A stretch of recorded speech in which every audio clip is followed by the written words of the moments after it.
noite, amigo. Nós recebemos com muito prazer o doutor Fernando Costa, que é uma referência na psicologia pernambucana. Doutor Fernando, o que é o psiquiatra e o psicólogo? Qual é a diferença? Então, o psicólogo é aquele que ele trabalha sem o uso do medicamento. Ele vai trabalhar nas instâncias mais profundas da mente. E o psiquiatra, ele está na ordem da medicina, uma das funções dele é prescrever o medicamento para aliviar os sintomas de cada patologia. E quem é que procura o psicólogo? Então, todo aquele que tiver o que nós chamamos de doença mental. Mas entenda-se doença mental como uma ansiedade é uma doença mental, uma depressão, né? Um comportamento viciante é uma doença mental. A depressão parece que está na moda. O que tem de gente com depressão, o que é depressão? A depressão tem cura e quais são os principais problemas que a depressão traz? Então, é importante a gente deixar claro que a depressão ela é um transtorno, não uma doença. Então, falar de cura para a depressão... O que é transtorno e doença? Diga aí. Então, a doença ela tem uma origem, ela tem um desenvolver e um fim, que pode ser positivo ou não. E o transtorno não se sabe a origem daquilo. Ele surge, ele vai surgindo, do mesmo jeito ele pode sumir. Então, o transtorno ele não tem essa característica de doença. Então, a depressão é essa soma de sintomas que traz angústia, tristeza, que traz desmotivação, dores difusas.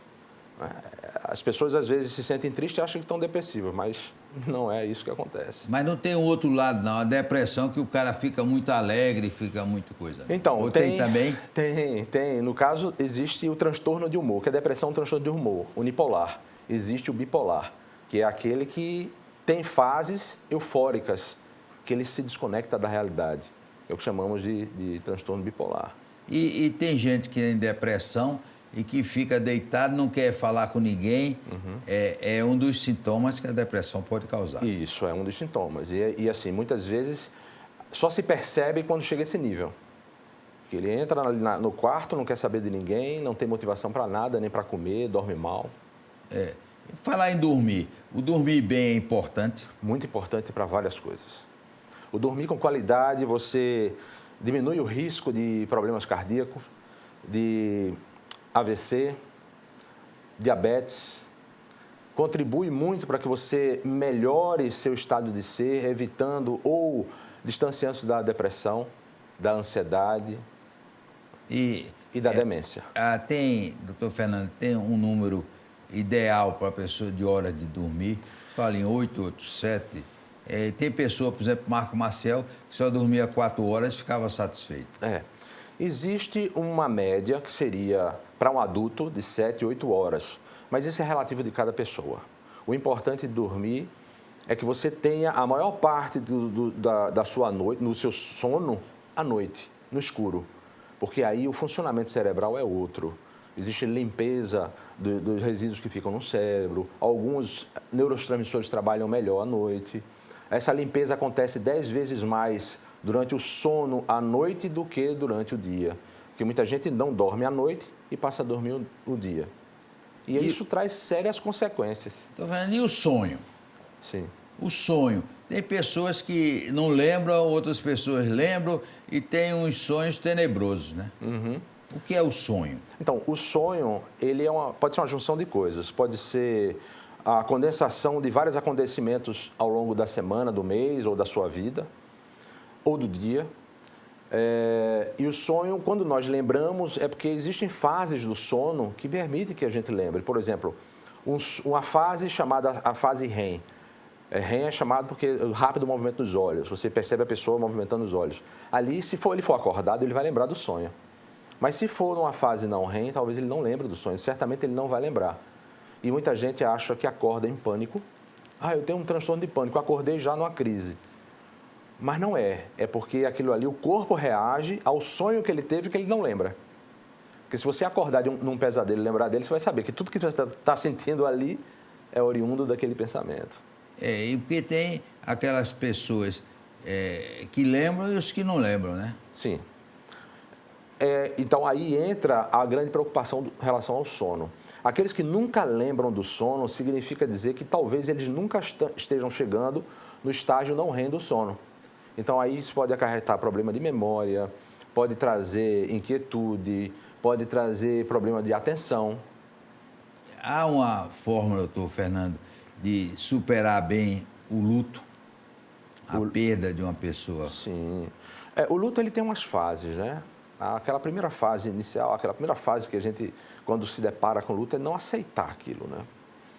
Então, depois vem as outras fases que vão amenizando até você se condicionar. Só que tem pessoas que se fixam na primeira, de não aceitar. E aí passa anos, às vezes até o resto da vida, sem aceitar aquele luto.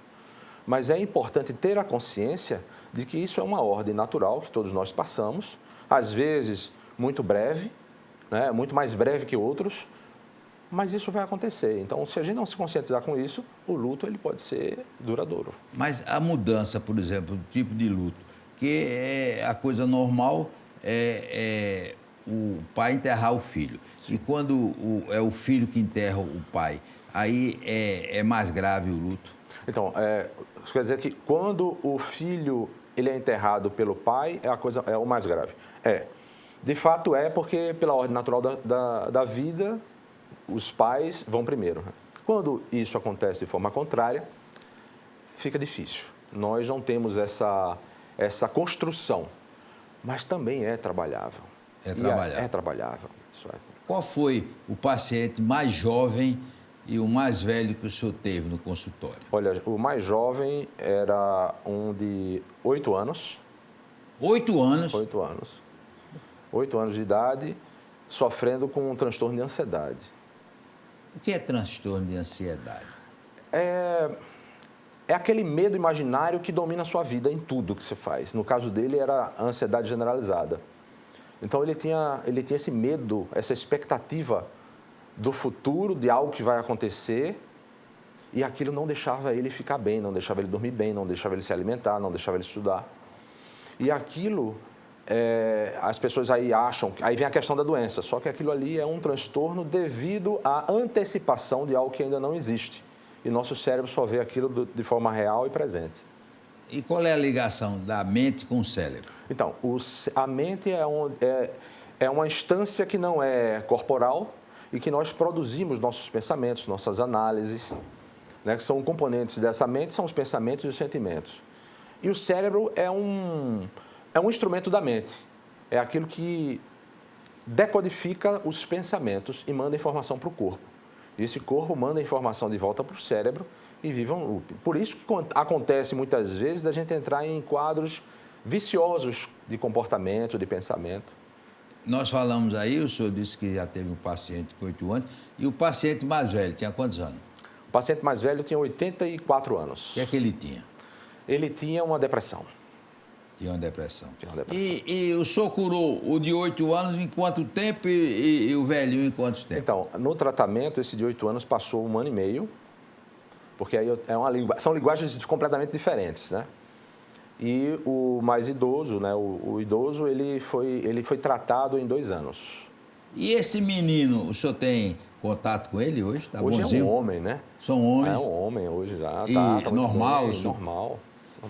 É verdade, doutor Fernando, que a Covid provoca, em muitos casos, problemas psiquiátricos? Sim, A Covid, quando ela veio montada num medo do desconhecido. E o isolamento fez com que as pessoas começassem a se perceber mais. Só que no mundo de hoje, devido ao bombardeio de informações, da vida digital, as pessoas usando demasiadamente o celular, o mundo virtual, elas estranharam viver consigo mesmas e com a família. E isso trouxe a ansiedade, o medo do que está por vir, a depressão. Né? Aumentaram muitos casos, não só disso também. Os casos de AVC também aumentaram. E muito, não e foi? Muito. Me diga uma coisa, no tratamento que o senhor faz, em alguns casos, o cachorrinho ajuda, um animal pode ajudar a pessoa a superar esse cachorrinho? Às vezes indicamos, sim. Às vezes indica, Sim, às vezes indicamos. Né? O animal, enquanto você está com o animal, você está no presente, porque o animal está ali brincando com você, você está no presente. E o nosso cérebro ele só funciona no presente. Ele não sabe distinguir o que é passado. Exemplo, Se eu pensar em algo que vai acontecer amanhã, seu cérebro vai decodificar como se estivesse acontecendo agora. Então, ele vai liberar neurotransmissores para que você reaja agora àquilo ali. E como aquilo não está acontecendo e você vai sentir adrenalina, cortisol, você acha que está com ansiedade. Olha, eu conheço pessoas que só dormem com o cachorrinho de lado. É normal isso também? Não, aí já é um exagero, né? É um exagero. Cria-se uma dependência que não é bom, né? Aí virou uma bengala, não é bom. E não é bom? Não, não é bom. Toda dependência é ruim, né? É ruim, toda ela. Mas, por exemplo, tem dependência do exercício físico. O cara que não vai para academia, ele está morto. Essa é uma dependência boa, né? Então, quando aquilo não é exagerado, porque a gente vê pessoas que vivem para aquilo. Né? Cultuam o corpo como se fosse a coisa mais importante e não é. A coisa mais importante é nossa mente. E a comida? O que é que faz com que a pessoa coma muito e tenha mais fome do que outra? Ansiedade. É ansiedade, né? É a fome emocional. Então, é importante, assim, já que eu percebo que tenho uma fome emocional, 30 minutos antes de eu comer qualquer refeição, eu vou mentalizar a refeição que eu vou comer, como se eu estivesse comendo. Isso já dá uma saciada nessa fome emocional. Quando se dirige ao prato, você termina comendo de forma mais moderada. Chocolate é um doente. Chocolate. Dos vícios, talvez seja um vício bom, melhor do que os outros. Não, bom não, que engorda demais. Aí, chocolate, tem um negócio que tem que ser mais de 70% e tal. É importante. Mas tem pessoas que não vivem sem o chocolate. Não, né? não vive. Também é uma dependência, né?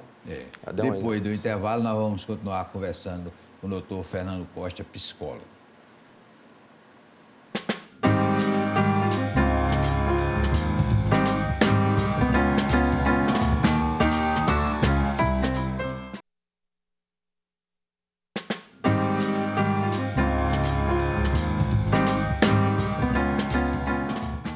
Nós vamos continuar conversando com o doutor Fernando Costa, psicólogo, e agora falando de uma coisa impressionante.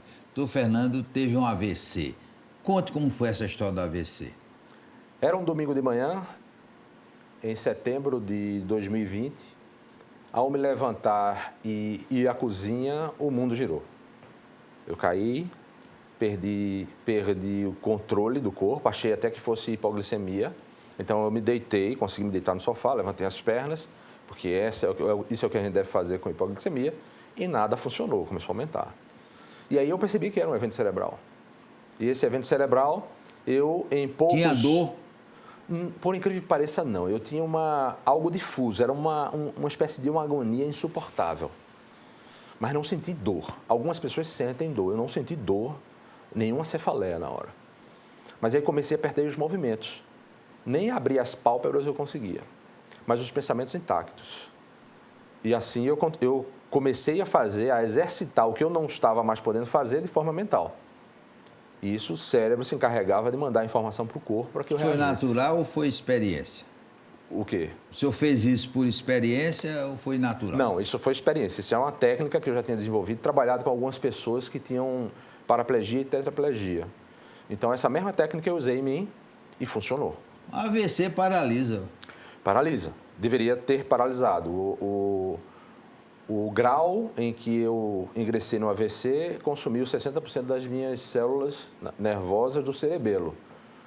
E eu devo a Deus e devo aos exercícios a não ter ficado com sequela. O senhor não está mentindo, não. Está contando essa história. É impressionante, né? Não, não estou mentindo. Inclusive, eu escrevi um livro sobre isso. É uma coisa impressionante, né? Porque os casos que a gente conhece, aliás, tem muito AVC depois da Covid, são terríveis. A pessoa fica paralisada. E o interessante, um detalhe é o seguinte, que eu sou neurocientista, a neurociência está muito além do que hoje se entende de tratamento neurológico para quem tem AVC. O que é neurociência? A neurociência é um braço da ciência que começou a estudar o cérebro, o funcionamento do cérebro e o funcionamento da mente. É como se todo o funcionamento dos pensamentos, sentimentos fossem analisados como o cérebro processa tudo isso. E a partir daí a gente começou a entender como realmente funciona essa decodificação. Ô, doutor Fernando, por que é que existem pessoas ruins, pessoas péssimas? Vamos citar aí um Hitler da vida, que só pensa em fazer mal. só pensa em fazer fake news para prejudicar as outras pessoas? Por que é que existem as pessoas ruins? Então, até parece que é um prazer, eles se alimentam disso, né? Então, aí a gente teria que entrar por uma ordem, existem várias explicações, né? Tem a ordem espiritual, daquilo que ele traz, mas existe também o condicionamento. Nós somos o condicionamento do nosso cérebro. Se eu me condiciono a fazer coisas boas, a pensar coisas boas, a reagir de forma positiva às adversidades da vida, eu certamente serei uma pessoa boa. Mas se eu faço tudo o contrário, eu penso negativo, eu quero a destruição, se as pessoas que me agrediram eu quero dar o troco, eu vou me condicionando a ser uma pessoa má, uma pessoa ruim. E tem, por exemplo, o assaltante que mata por matar. Que mata por matar, existe. Isso está na índole. Está na índole dele. Tá, né? Está na índole. Porque algumas pessoas, por exemplo, têm medo de adotar a criança, não vem o DNA ruim dos pais. Isso existe? Existe. A gente tem essa herança, né, a herança genética, mas essa herança genética ela pode ser transformada com novos condicionamentos. Porque como nós estamos num corpo e nosso corpo ele é regido pelo que o cérebro comanda, na hora que nós criamos novos circuitos neurais relacionados àquela mudança, com o tempo aquilo vai acontecendo, vai mudando. Ô, doutor Fernando, por que é que as pessoas perdem tanto chave de carro, celular, livro? A pessoa perde e às vezes passa horas para achar. Por quê? Isso é um mau sinal? É um sinal. É um sinal, né? Que é o desatento, né? Você está desatento e não lembra onde deixou e perdeu. Isso é um sinal de que você não está dormindo bem. A pessoa, não, mas eu deito tal hora, acordo tal hora. Sim, mas não é a hora de deitar e acordar, é como você dorme. Então, existe um exame muito interessante chamado polissonografia, que ele vai dar um diagnóstico de como está seu sono. Se tem apneia, quantas vezes acorda, se a apneia é obstrutiva ou não. Tudo isso interfere. Quais os níveis de sono que você entra, tudo isso influencia. Ô, doutor Fernando, só quem dorme, só dorme com remédio? Então, vamos lá. O remédio, eu acho que ele deve ser a última opção, né? Mas o remédio, lembrando que remédio... E agora a melatonina, que agora está na moda, melatonina. Né? Só dorme com melatonina. Melatonina é um remédio. Quando nós tomamos melatonina, o nosso cérebro entende que não precisa mais produzir melatonina. Então, a pessoa cria uma dependência daquela melatonina estética, né? Sintética. Todos nós produzimos melatonina. Agora, precisamos nos permitir dormir. Então, vai chegando à noite, a gente vai desacelerando. Mas tem pessoas que querem fazer atividades físicas 10 horas da noite. Então, vai dormir no mínimo 1 hora da manhã.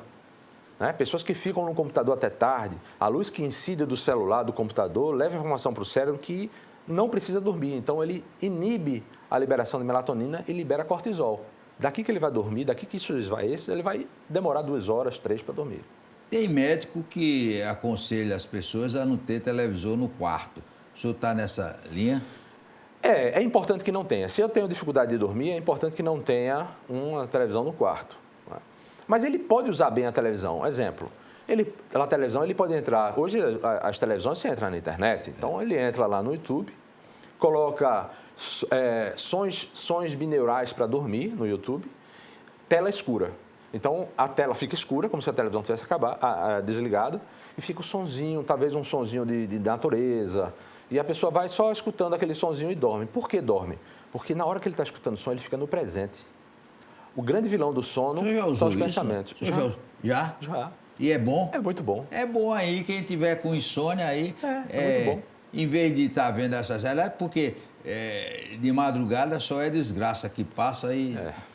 Mas tem gente que... Por exemplo, tem gente que só dorme com a televisão ligada. E às vezes vira à noite e a televisão só de manhã que ele vai desligar. Então esse sono é complicado, ele não tem um sono tranquilo.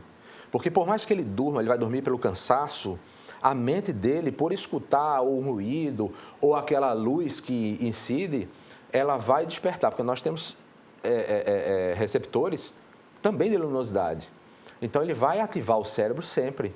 Ele não vai descansar, ele vai acordar no dia e dizer assim, poxa, eu estou a sensação que não dormi direito. Mas dormi tanto tempo e não dormi direito. Ô, doutor Fernando, e o pai, quando ele descobre que o filho não está bem no colégio, é chamado lá pela escola para reclamar, ele não consegue estudar, o pai às vezes, não tem ideia, não adianta só castigar. O problema vai além disso, né? Vai. A gente tem percebido que muitos pais, eles não interagem com a educação do filho, né? Inclusive, eu trouxe de presente para o senhor um livro que eu escrevi, que é Quem Educa o Meu Filho, exatamente falando sobre essa educação de 0 a 10 anos, que é crucial para a criança. Então, os Pais separados é diferente dos pais que convivem? É diferente, mas não menos importante, né, a interação. Eles precisam interar e a criança tem que se conscientizar dessa separação. Muitos pais fingem não estar separados e fingem estar numa vida conjugal sem existir. Isso é ruim para a criança. Sim, aí o menino não vai bem ou a menina não vai bem no colégio. O que é que o pai deve fazer? Então, o castigo, ele tem que ser um castigo construtivo, né? Antigamente, nós sofremos o castigo da palmada, o castigo da... Palmatória, tem uma palmatória. Na escola tinha Você palmatória. Você levou umas palmadas? Não, não levei, não. Lamentavelmente. Nem levou, nem deu. Não, nem dei. Certo. Na escola eu era muito tranquilo. Minha mãe dizia que eu era um pestinho em casa, mas na escola eu era tranquilo. Uma pestinha em casa? Eu era um pestinho em casa, né? Sim. Não parava, mas na escola eu era tranquilo. Então, assim, imagine um adulto batendo numa criança, ela vai olhar para cima e apanhar de alguém. É uma sensação de impotência muito grande, que ela leva isso para a vida adulta. E aí não se entende porque a criança não consegue crescer profissionalmente, não consegue se dar bem nos relacionamentos sociais, porque se sente impotente. Isso graças, muitas vezes, à palmada, né? Então, o castigo tem que ser construtivo. É aquele que faz ele pensar e se redefinir. Se não for assim, não está valendo o castigo. Olha, eu não sei se eu tenho esse problema, que eu estou doente e eu vou fazer uma consulta aqui. Eu adoro o MMA, os caras dando porrada nos outros, e algumas pessoas que veem eu assistindo BNA, eu não, muita gente conhecida gosta do MMA. É uma doença você gostar dos outros dando porrada? Não é a doença. Só tem que ter cuidado, porque quando você está assistindo MMA, na hora que está assistindo, você entra num transe ali. Você está assistindo, está vivendo aquilo. Então, aquele que você está torcendo, você às vezes até gesticula como se estivesse na luta. Ou seja, você está sentindo a luta. Não, minha doença não chegou a esse ponto ainda não. Ainda não. Mas tem gente que faz isso. Tem gente que faz. E há uma liberação muito grande de adrenalina e cortisol, sabe? Que você não vai usar. Você está assistindo, não vai usar. E aí, aquilo que você assiste na sua tela mental, o cérebro decodifica como se você estivesse vivendo, mesmo que você saiba que não está vivendo aquilo. E manda informação para o seu corpo. E traz algumas consequências, né? Não é a doença, isso eu lhe respondo, não é doença, mas se puder evitar, melhor. Se não, continue sabendo que depois, sabe o que você faz? Depois você assiste uma coisa tranquila. Quer dizer, quem não deve ter conversa com o senhor é o canal Combate, né? Porque aí está meio... E olha, deixa eu lhe dizer uma coisa, eu passei 22 anos da minha vida fazendo artes marciais. Foi? Foi. Então pronto, então tá tranquilo, né? Mas não gosta de ver MMA, não? Não gosto. Nem de vez em quando? Eu já assisti MMA, mas como eu estudei artes marciais e era muito da filosofia, aquilo ali para mim é uma agressão muito grande. Eu não condeno, eu tenho meus amigos, assistem, gostam, mas para mim não faz bem o MMA. Dentro dessa época eu vou pedir um conselho do senhor, que o senhor faz com os filhos. O pai deve contar a história que Papai Noel conversa mole ou não deve? Deve deixar ele sonhar muito tempo? Olha, essa pergunta é muito interessante. Eu acho assim, a criança, ela precisa vivenciar a inocência. Se a inocência foi colocada com o Papai Noel, tudo bem. Mas é importante que os pais não destruam essa inocência, mantenham o Papai Noel, até ela criar uma certa independência e autonomia para descobrir que Papai Noel não existe. Ou se perguntar, é porque já tem dúvida, alguém já disse a ela, aí o pai tem que ser verdadeiro. Mas construir que o Natal, a referência do Natal é o nascimento de Jesus. Independente da religião ou crença. Porque é. Então ela tem que saber o que é o Natal e o que se representa o Natal. E isso é importante. Mas varia de criança para criança. Com quantos anos ela tem que ver? Tem umas que, aliás, reclamam Papai Noel. O pobre, por exemplo, Papai Noel não dá aquilo que a criança pode dar, é uma decepção também, né? É uma grande decepção, né? E aí eu acho que nessa ocasião, nessa situação, os pais têm que ser verdadeiros e têm que falar. Olha, Papai Noel, de fato, é uma fantasia, sabe? Nem eu tenho chaminé em casa. Nem tenho chaminé em casa, né? É uma fantasia criada pelos americanos, né? Assim, reforçada pelos americanos. E não vale a pena estar construindo isso quando a criança não recebe. Porque ela vai ver o Papai Noel Papai Noel no shopping, vai lá. O Papai Noel no shopping abraça todas as crianças, mas não dá presente a ninguém. Né? Então, aí como é que fica? Né? Por que eu sou excluído? Aí entra a questão psicológica. Eu não mereço, porque aquele menino ganhou presente e eu não ganhei. Então, isso tem que ter muito cuidado. Mas no normal é um sonho gostoso, né? É um sonho gostoso. Então, essa fase da infância também traz esperança, que é bom. Ótimo. Né? Eu quero dizer que foi uma das melhores entrevistas que eu já fiz. O doutor Fernando deu um verdadeiro show aqui, contando coisas boas e coisas ruins do AVC que ele teve, que graças a Deus superou. Ele está aí perfeito e dando aula pra gente. Forte abraço, até amanhã, se Deus quiser.